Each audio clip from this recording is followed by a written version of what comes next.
see? Did you see where Hillary Clinton wants victims of gun violence to be able to sue gun manufacturers now? And she is promising that if she's elected president, she's going to use executive orders to get rid of guns or do something. She's going to use executive orders to manifest some kind of sweeping gun control legislation. Now, following the logic of allowing the victims of gun violence to sue the gun manufacturer, should Babe Ruth have been allowed to sue Hillary and Bradsby every time he struck out? They're going to regret that analogy. I guarantee. Or try this. Does that mean that the families of the Benghazi victims will be allowed to sue Hillary?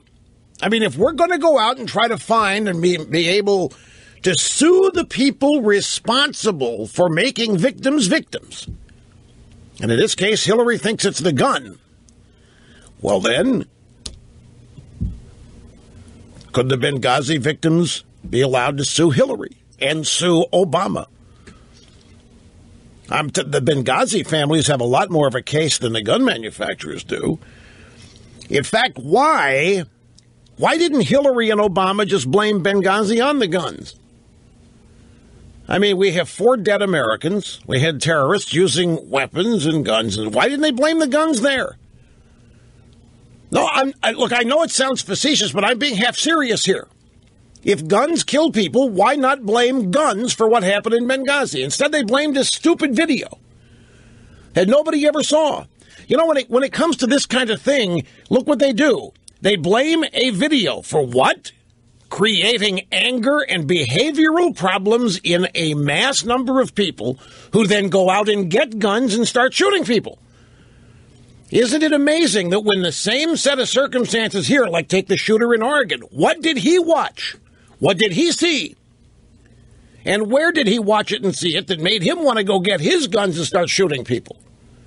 If it works for Benghazi, in other words, a video, then why does it work in Oregon? Why doesn't it work in North Carolina with Dylan Root? Why doesn't it work anywhere else? Only in America is it the guns problem. It's never the guns problem in the Middle East, or the gun is never at fault. The left always can find a way to blame people when they want to. When they don't want to blame people, they'll blame the gun. But they're never consistent with this. Why are we bombing ISIS? Why don't we just bomb their weapons? I thought if the weapon is the problem, if the guns, I don't care what kind of guns, if it's the missiles, I don't care what kind of missiles, if it's bombs, I don't care what kind of bombs, if it's the inanimate object, then why don't we start attacking the bombs and the guns, and why don't we start suing the people that manufacture the weapons that ISIS is using? No, I'm telling you, I'm being half serious. I'm trying to illustrate a point. Here you have a school shooting in Oregon, and right off the bat, it's the gun, and we got to get rid of the gun. The shooter is his own kind of victim in the left's world. In the case of Benghazi, we had some stupid video maker that nobody ever heard of, who supposedly made a video that nobody ever saw, and that was blamed. Even the families of those killed in Benghazi were told it was a video that did it. Not the terrorists. Not the guns. It was the video that did it. And the video was credited with turning rational people irrational and made them go get guns and kill people. And we even found a way to put the maker of the video, the producer of the video, in jail, where I think he still languishes, if I'm not mistaken. Side issue. If I'm wrong about that, doesn't count against the accuracy rating because it's not an opinion. But regardless, do you see the inconsistencies here? And if you do you understand them? In the United States of America, the left has a desire. That's to get rid of all guns. And so that every shooting that happens here is the fault of the gun. If the gun weren't there, the shooting wouldn't have happened, the crime wouldn't have taken place. But in war or in an event like Benghazi, where the administration clearly is to blame and is complicit, the weapons are irrelevant in the death of 4 Americans. No, some innocuous video that did it. Now, the only point of bringing this up is to point out the hypocrisy and the intellectual dishonesty of these people to try to illustrate what the real motive is.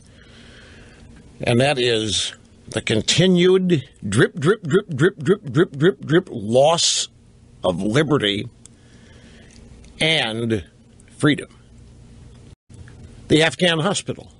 You know, have you heard, we bombed this hospital yesterday or recently, and there were, I think, 19 deaths. 19 deaths, 3 of them were children. Why don't we blame the bombs? And if you heard the Afghanis, or no, one of our generals is saying the Afghans asked us to hit that hospital. It's never our fault. When Obama is in charge, it's never our fault. Now, the Afghanis asked us to hit that hospital, but even so, why not blame the bomb? How come we're not going after the person that dropped the bomb or the person that ordered the bomb dropped? We're trying to shift blame, whatever. It can't be Obama, whatever. I just think these glaring inconsistencies here need to be pointed out. And again, what's the purpose? The quest is to, I know it seems pointless, maybe fruitless,